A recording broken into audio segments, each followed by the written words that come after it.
Hello everyone, my name is Kazi Abu Jubair. I'm a PhD student at NC State University, and in this video I will present our work titled as File System Encryption or Direct Access for NVM File Systems.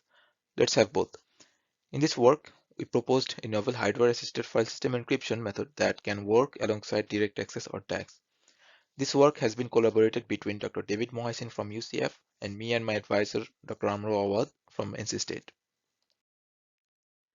These are the outlines of this presentation. At first, I will briefly talk about introduction and background concepts. Then I will talk about our motivation and threat model. This will be followed by our discussion of the design. Finally, I will present the evaluation methodology, results, and conclusions.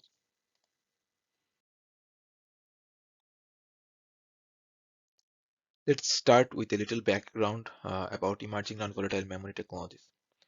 Traditionally, the technology behind main memory has been DRAM, which is fast but cannot retain data without power. On the other hand, we have storage devices such as SSDs that has data persistence capability. That means that we can store our files in such persistent media. However, they're pretty slow and hence it will be very inefficient if we try to use these persistent technology as main memory. Interestingly, now there are some emerging NVM devices such as Intel's Optane DCP-MM that I'm showing in the middle that has the good thing from the both sides. It is reasonably fast and also have persistence capability. Hence, it is combining the concept of main memory and storage into a single idea. However, since this kind of media is persistent and can also be used as a main memory, we need to be very careful when you think about their security aspects. Now let's recap the mechanism of accessing files from regular block devices. If we need to access a file from regular block device, there are certain steps that we need to follow. For instance, the applications will generate system calls that the system software will handle and finally copy a file page into a software managed page cache buffer in the DRAM. Here, we can have our file system encryption operation happening when the pages move in and out of the page cache. Such software-based file system encryption mechanism can have per file encryption keys since the semantics of the files are known to the operating systems. Additionally, the system software overheads for file encryption and decryption will be negligible here, considering the slow access time for the regular block devices. However, this changes with the emergence of fast persistent memory. Any additional software overhead will be significant here, since the actual access to the device is order of magnitude faster than a regular block device. For this reason, most modern operating systems allow direct access to NVM hosted file systems, which is popularly known as DAGs. With such a feature, the page cache is eliminated and there is no need to copy pages into the page cache. In fact, once the file is opened, the application can access the file using direct loads to operation. Since the system now can bypass the system software interaction during the file access, it is extremely challenging to implement file system security in such directly accessible files in non-volatile memories. As mentioned previously, besides their use as a persistent media, the NVM memories can also be used as a regular memory to host application data. Let us first see how general memory security is achieved for such secure NVMs, and then we will expand this security to cover file system encryption also. For general memory security in NVMs, we need to guarantee two things. First, we need to ensure confidentiality. This means that we need to encrypt the data that we store in memory using a key that only the secure processor knows. Generally, counter mode encryption or CME is used to serve this purpose for stronger security and better performance. Secondly, we also need to guarantee data integrity, which basically means that our secure processor must be able to verify whether any unauthorized modification or tampering happened with the data when they are read. Generally, Merkle tree and message authentication code is used for this purpose.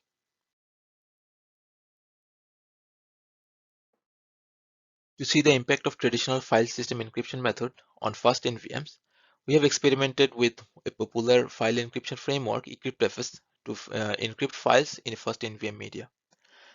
Compared to the direct access that has no file system encryption, it incurs almost 3 times slowdown for the workloads that we have tested.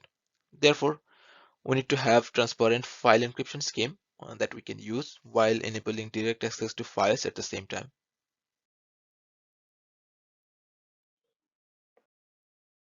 Now, Before we dive into our design and discuss how we solve this, let us have a look at the threat model of the system, assumptions, and the requirements to enable such a file system encryption. Our threat model extends from the threat model of general memory security and also additionally considers file system security. The general memory encryption protects memory from the external attackers who do not have authorized access to the system. The files or any memory contents are decrypted once they are brought into the processor if only general memory encryption is used. However, for file system security, we need to additionally consider curious users who may have access to the system but do not have authorized access to the file. In our design, we trust the processor chip, the operating system, and the system admin. Additionally, we protect files from unauthorized users who should not have access to the file. Anything outside the processor chip is untrusted and hence can be attacked. Now, there are several challenges to ensure file system encryption in the memory controller level, since the semantics of the files and access permissions are not visible from the memory controller, which only sees memory requests. If we want to have such transparent file system encryption, we need to fulfill several requirements. First, the encryption and decryption of the files must happen inside the trusted processor, which is also similar to the memory encryption. Also, to able to do that, the memory controller must be able to recognize file requests. Additionally, the memory controller must be able to map a specific file request to a specific key to enable per file encryption. The OS also should be able to have the flexibility to manage the file permissions. And the OS must also communicate to the memory controller during file creation, open and close to provide the necessary information to the memory controller for runtime transparent encryption and decryption.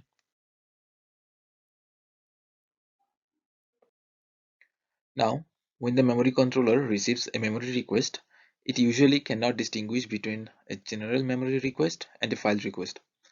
Since DAX IO works similar to a typical load and store operation, it is difficult to separate them in the memory controller from other requests. To allow transparent file system encryption, in our case, we therefore need to allow memory controller to identify such DAX file requests from the physical address. To do this, we use one bit in the physical address to identify whether this is for encrypted file or a typical memory request. This bit is set by the operating system when pages are allocated and the address translation entries are inserted into the page table. For DAX file, the OS sets this bit, and for general memory pages, this bit is kept unset. Now, when the application triggers a load store operation for DAX files, the virtual addresses will first be translated to a physical address, and the DF bit information will be fetched along with the physical address. If the request was made for an encrypted DAX file, we will see that this bit will have a value of 1 after translation. Otherwise, the value would be 0. When this request arrives at the memory controller level, the memory controller can now decide whether to perform additional encryption for files or not. If the DF bit is set, we allow both memory encryption and file encryption. Otherwise, only the memory encryption is performed. With that DX bit, we can now identify DAX file requests in the memory controller.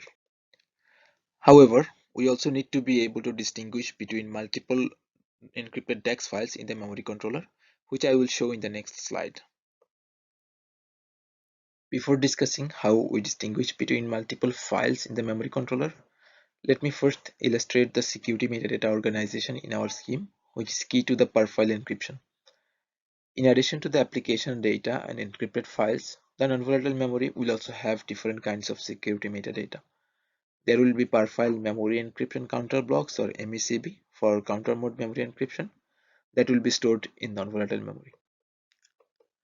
For MECB, we use split counter organization where the counters are split into 64-bit major counter and 64 7-bit minor counters. Similar to MECBs, we also maintain per memory page file encryption counter blocks or FECB. Since MECB and FECBs are statically allocated for each memory page, we can easily map MECB or FECB to a specific memory request. Now, notice that we have used 32 bits from the 64-bit major counters in FECB to store the file information here.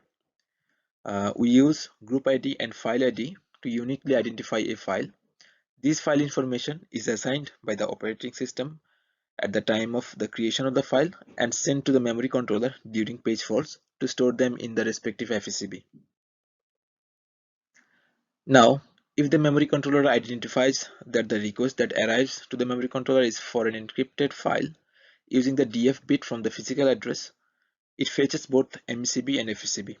Otherwise, for typical memory requests, it only fetches MECB. From the FSCB, the memory controller knows which file to encrypt using the group ID and file ID bits.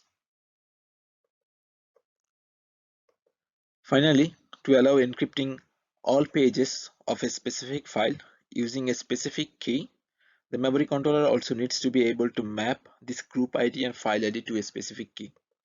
To do this, we maintain another hardware table named Open Tunnel Table or OTT, which stores the file encryption keys for recently opened files. These file keys are generated from the user's passphrase and sent to the memory controller when the file is created. With such setting, the memory controller knows when to perform additional encryption decryption for a file using the DF bit and also knows what key to use for a specific file. In this slide, I will show the complete process altogether. The memory controller uses one bit from the physical address to distinguish between encrypted files and other requests. This bit is set by the operating system during the creation of page table entry. Now we use two different parallel engines for memory encryption and file encryption. If the request is for encrypted file, which is identified by looking at the DF bit from the physical address, the memory controller will seek the MECB and FSCB both from the metadata cache.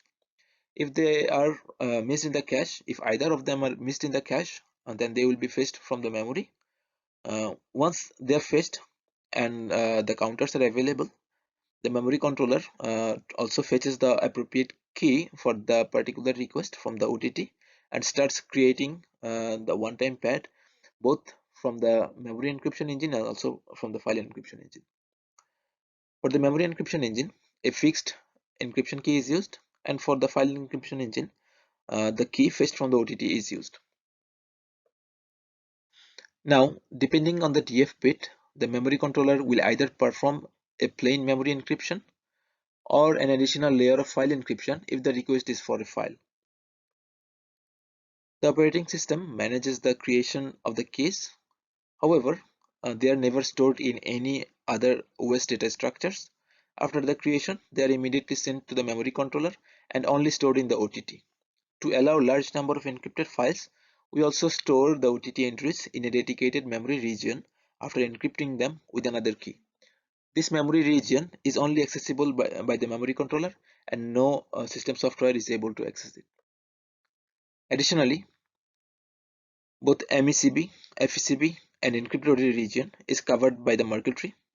Whenever they are fetched from the memory, their integrity is verified.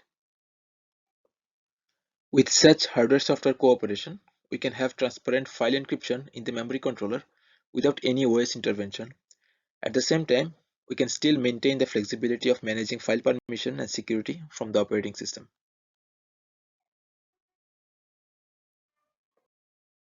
This slide shows our evaluation methodology. We use GEM5 in full system mode using Linux 4.14.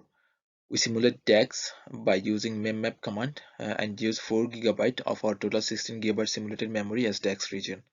We simulate our system in multi-core and also with 3 levels of processor cache. And finally, we implement our file system encryption mechanism in the memory controller.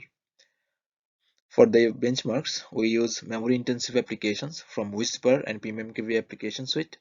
To perform stress test, we also use several in-house memory benchmarks.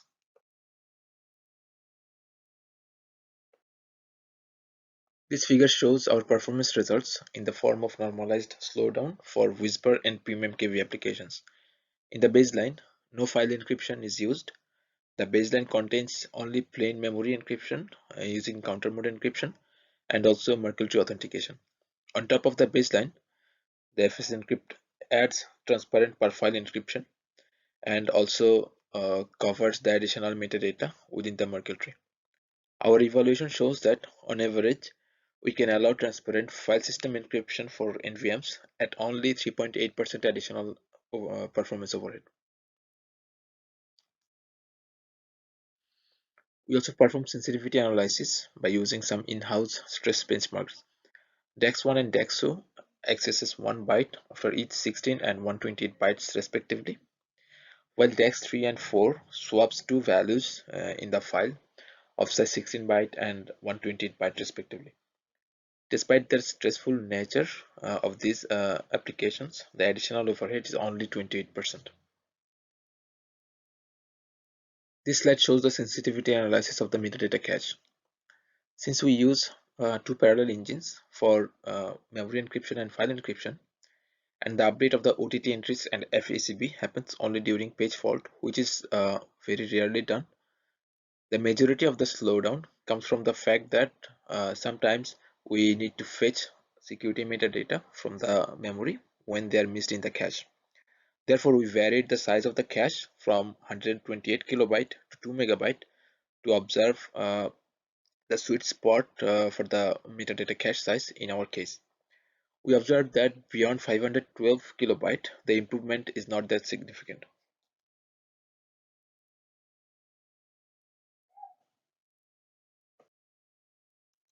Finally, in this slide, I will conclude my presentation by summarizing the key points. Byte addressable NVMs have great potential to be used as persistent file storage. However, it is very difficult to enable DAGs while file system encryption is needed.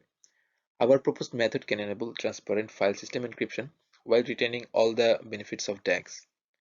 On average, our scheme only incurs 3.8% additional slowdown.